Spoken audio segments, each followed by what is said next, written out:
me, forever on fire.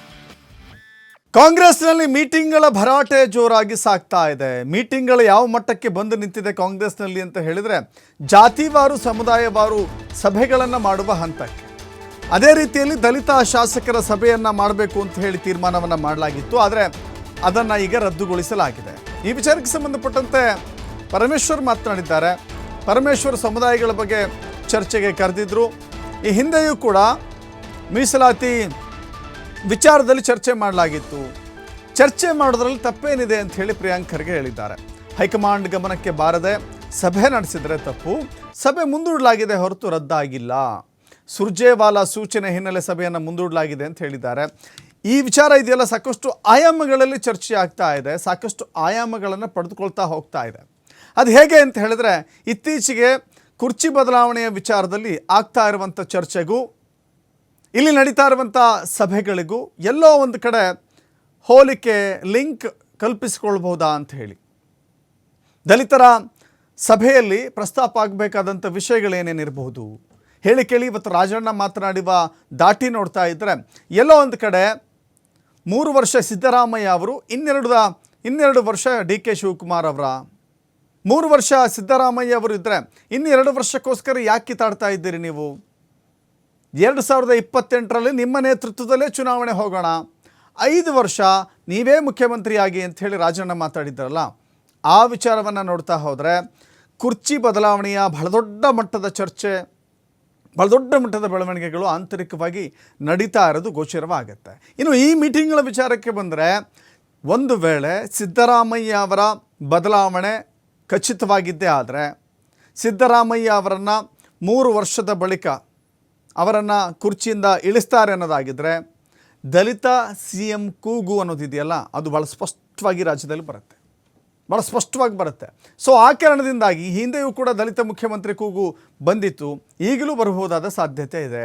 ದಲಿತ ಮುಖ್ಯಮಂತ್ರಿ ಕೂಗು ಬರುತ್ತೆ ಅನ್ನೋ ಕಾರಣಕ್ಕಾಗಿಯೇ ಈ ಮೀಟಿಂಗನ್ನು ತಡೆ ಒಡ್ಡಲಾಗಿದೆ. ದಲಿತ ಮುಖ್ಯಮಂತ್ರಿ ಕೂಗು ಬಂದರೆ ಡಿ ಕೆ ಶಿವಕುಮಾರ್ ಅವರ ಅವಕಾಶವನ್ನು ಕಸಿದುಕೊಂಡಂಗಾಗತ್ತೆ, ಅಥವಾ ಡಿ ಕೆ ಶಿವಕುಮಾರ್ ಅವರು ದಲಿತರ ವಿರೋಧಿ ಅನ್ನುವ ರೀತಿಯಲ್ಲಿ ಬಿಂಬಿಸಲಾಗತ್ತೆ. ಈ ಎರಡೂ ಕೂಡ ನಡೀಬಾರದು ಎನ್ನುವ ಕಾರಣಕ್ಕಾಗಿ ಸದ್ಯಕ್ಕೆ ಅದನ್ನು ಮುಂದೂಡಿದ್ದಾರೆ. ಆದರೆ ಇದು ಮುಂದೂಡಲಾಗಿದೆ, ಬಟ್ ಸಭೆ ಖಂಡಿತವಾಗಿಯೂ ಆಗೇ ಆಗುತ್ತೆ ಅಂತ ಹೇಳಿ. 2 ವರ್ಷ ಬದಲಾವಣೆ ಅಂತ ಹೇಳಿದ್ರೆ, ಈ ಜೂನ್ಗೆ ಮುಖ್ಯಮಂತ್ರಿಯಾಗಿ ಸಿದ್ದರಾಮಯ್ಯ ಅವರು 2 ವರ್ಷ ಪೂರ್ಣಗೊಳ್ತಾರೆ. 3 ವರ್ಷ ಅಂದರೆ 2026ರ ಜೂನ್ಗೆ 3 ವರ್ಷ.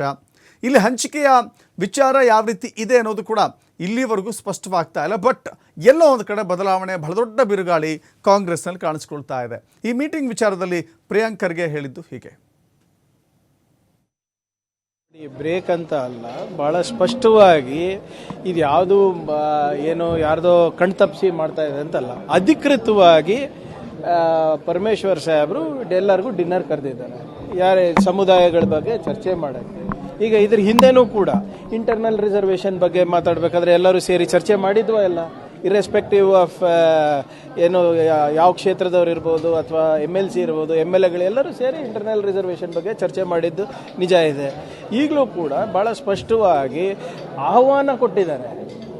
ಏನು ಕದ್ದು ಮುಚ್ಚಿ ಏನೋ ಒಂದು ಫೋನ್ನಲ್ಲೇ ಹೇಳೋದು ಮಾಡಿಲ್ಲಲ್ಲ, ಅಧಿಕೃತವಾಗಿ ಆಹ್ವಾನ ಮಾಡಿಬಿಟ್ಟು ನಾವೇನು ಚಿತ್ರದುರ್ಗ ಘೋಷಣೆಗಳ ಬಗ್ಗೆ ಇರ್ಬೋದು, ಬೇರೆ ಬೇರೆ ವಿಚಾರಗಳಿರ್ಬೋದು, ಅದ್ರ ಬಗ್ಗೆ ಚರ್ಚೆ ಮಾಡೋಕೆ ಕರೆಯೋದು ತಪ್ಪೇನಿದೆ? ಯಾವಾಗ ಸಮಸ್ಯೆ ಆಗಬೇಕು, ನೀವು ಏನು ಹೇಳಲಾರ್ದೆ ಕೇಳಲಾರ್ದೆ ಹೈಕಮಾಂಡ್ ಗಮನಕ್ಕೆ ತರಲಾರ್ದೆ ಮಾಡಿದ್ರೆ ಅದು ಸಮಸ್ಯೆ ಇರಬೇಕು. ಅದಾದಮೇಲೆ ಅಧಿಕೃತವಾಗಿ ರಣದೀಪ್ ಸುರ್ಜೇವಾಲಾ ಅವರು ನಾನು ಬರ್ತೀನಪ್ಪ, ಯಾಕಂದರೆ ಇದ್ರ ಸಾಕಷ್ಟು ಗೊಂದಲ ಇದೆ, ಸಾಕಷ್ಟು ರ್ಯಾಮಿಫಿಕೇಶನ್ಸು ಇಂಟರ್ನಲ್ ರಿಸರ್ವೇಷನ್ ಬಗ್ಗೆ ಇರ್ಬೋದು, ಬೇರೆ ಬೇರೆ ವಿಚಾರಗಳ ಬಗ್ಗೆ ಇರ್ಬೋದು, ರಾಜ್ಯಾದ್ಯಂತ ಇದು ಇದೆ, ಏನಾದರೂ ಇದ್ದರೆ ನಾನು ಬರ್ತೀನಿ ಚರ್ಚೆಗೆ ಅಂತ ಹೇಳಿದ್ದಾರೆ. ಅದಕ್ಕೆ ಮುಂದೂಡಲಾಗಿದೆ, ರದ್ದೆಲ್ಲಾಗಿದೆ. ಕ್ಯಾಬಿನೆಟಲ್ಲಿ ಎಲ್ಲರೂ ಇದ್ದಾರಾ ಸರ್? ಇಲ್ಲ, ಅದೇ ಹೇಳ್ತಾ ಇರೋದು. ವಿ ಆರ್ ರೆಸ್ಪಾನ್ಸಿಬಲ್ ಗವರ್ಮೆಂಟ್ ಅಲ್ವಾ. ಇವಾಗ ಫಸ್ಟ್ ಯಾವುದೇ ಸಮುದಾಯಗಳ ಬಗ್ಗೆ ನಾವು ಬಜೆಟ್ನಲ್ಲಿ ನಾವು ಮಂಡಿಸಬೇಕು ಅಂದರೆ ಸಮಾಜಗಳ ಜೊತೆ ಚರ್ಚೆ ಮಾಡಬೇಕಲ್ಲ, ಅವರಿಗೆಲ್ಲರಿಗೂ ಕ್ಯಾಬಿನೆಟ್ ಒಳಗಡೆ ಬಿಡೋಕ್ಕಾಗುತ್ತಾ? ನೋಡಿ, ಬ್ರೇಕ್ ಅಂತ